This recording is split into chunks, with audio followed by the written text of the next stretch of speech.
All right, so I'm just going to own this right now. This is not an objective interview. Hail the Commanders, hail victory. You guys all know, massive fan my entire life. Here with new head coach of the Commanders, Dan Quinn. I'm excited, Dan, and I'd like to just formally apologize to you for all the times I yelled at you when your Cowboys defense was kicking our ass over the last couple of years. And so I'm happy to have you on our side. It's good to join forces, man. Yes, there you go. I'm happy to have you on our side now. I want to talk a little bit about your time in Atlanta. When you were in Atlanta, Yep. Kyle Shanahan, Dirk Cutter, you had some great offensive coordinators for you. Talk to me about what's important in an offense coordinator and why Cliff. Yeah, I absolutely had a blast there, and I learned a lot.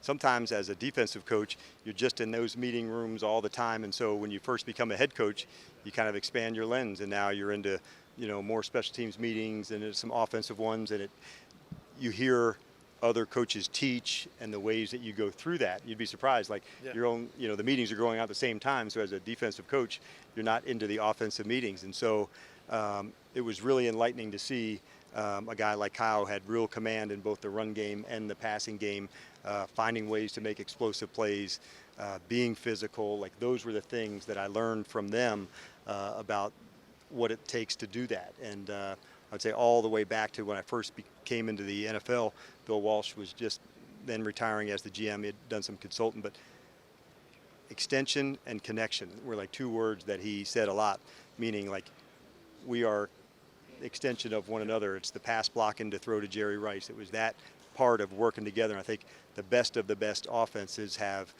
runs and play passes that look alike. They're explosive.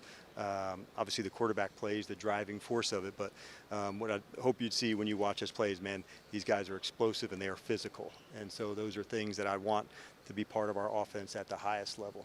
And you were talking about when you were interviewing Cliff and you decided to bring him on as the offensive coordinator.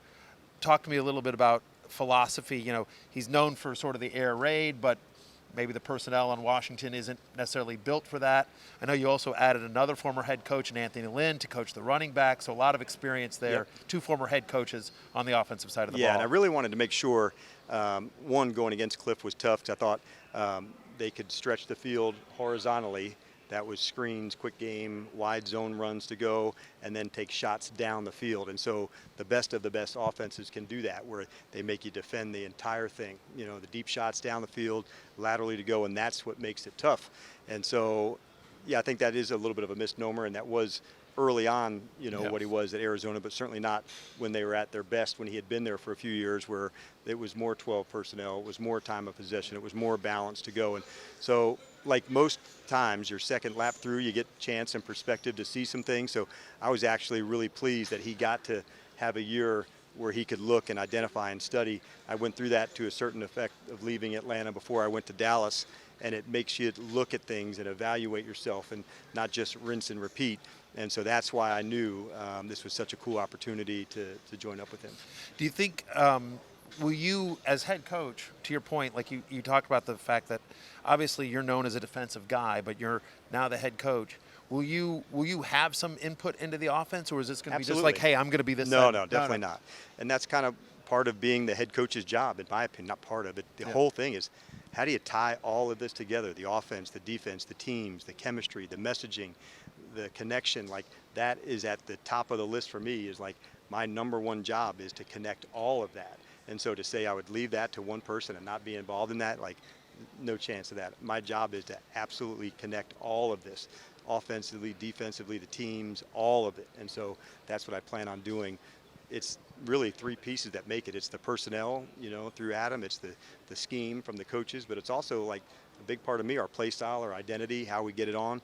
And so when you put those three things together, that's how you create a nightmare to play against. And then we add our home fans in, and then having to come play where it's loud and it's tough and the team's, plays violent and physical. And those are things that make playing against us, moving forward, like it's going to be a hard game. And I want them to know that going into that game. I appreciate all that. You mentioned earlier when you said, like, when you were coaching in Atlanta, you learned some stuff, like, you saw how Kyle handled that.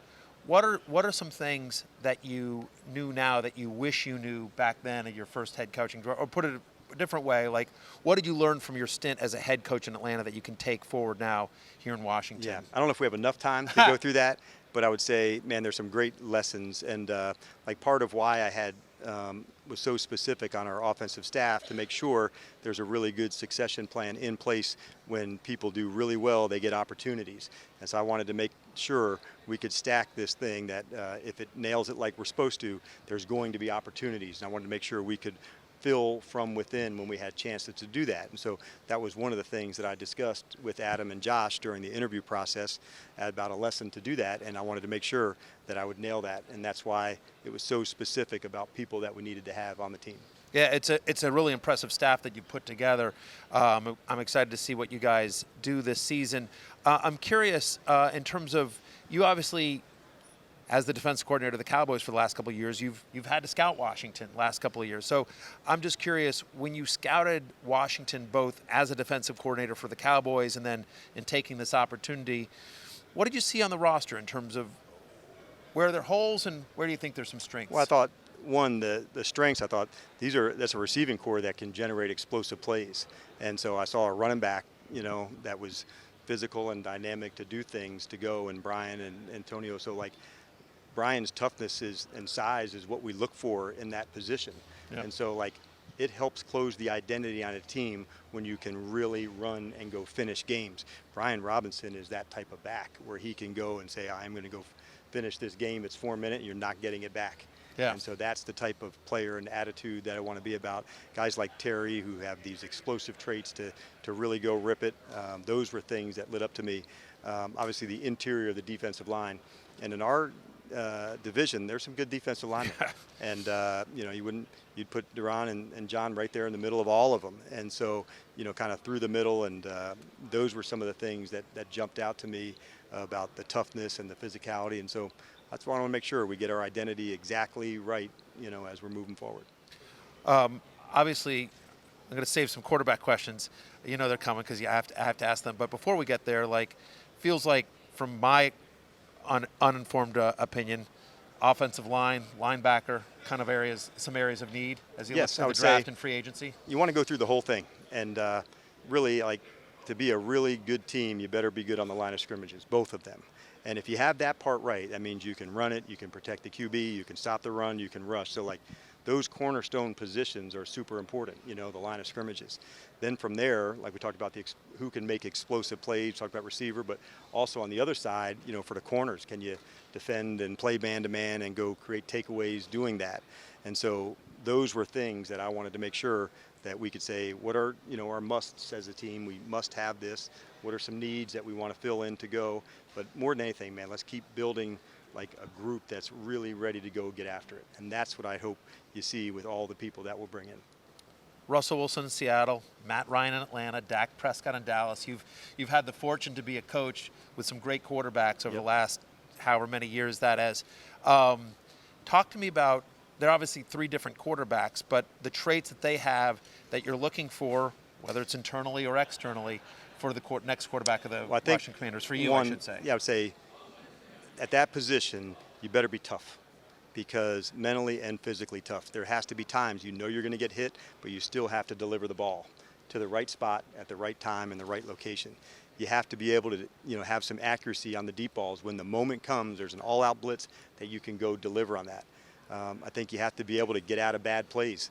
You're into your regular drop back, the right tackle got beat. How do you avoid that and still not take a sack and make a play and be able to speed up when things, a blitz happened, I got to get rid of the ball and not, allow those bad plays to happen. So there's a lot of things that go into it. It's not just accuracy. It's not just arm strength. It's the ability to get out of bad plays. I'm not talking about checks at the line of scrimmage. I'm talking about something that was unforeseen. And how do you not allow those things to happen? And so all those things, guys, like you said, like Russ and Matt and Dak, they had that trait to say, hey, they were tough as hell. I saw them play through pain and getting hit and coming back up, again. I saw them get out of bad plays. I saw them have to speed it up, when things had to get off course. And so those are some of the traits that they don't necessarily show up on a stat sheet. You're not going to find them in next-gen stats. But you are the intangibles at that position that you have to find. Sometimes a throwaway for a QB is a really good play.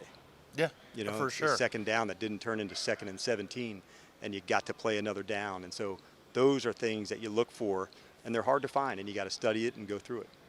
You know, it's interesting. You mentioned when you were talking about what you need in a quarterback, I'll say that at least some of those things sound like Sam Howell to me, who beat you guys in his debut, by the way. He is really tough. And I think one of the most underrated parts of the game, like he can get out of bad plays and hurt people with his legs. Like he has got very good speed and quickness. Like he can take off like a running back does. And he's not looking to slide. He's looking to extend plays to go. So defending him, you better had, some eyes on him, because if you turn your back, he'd make you, he'd hurt you with his legs too. So he's one hell of a competitor. He's got great arm strength, and he is tough. Yeah, it seems like he'll, regardless of what you guys end up doing in the draft, and I know there's going to be there's a lot of speculation that you guys will take a quarterback at 2. We'll see how that all plays out, but feels like Sam is an asset to the team regardless of I think what you guys end up doing. He's proven the competitor that he is, and I've been most impressed by that. I appreciate that.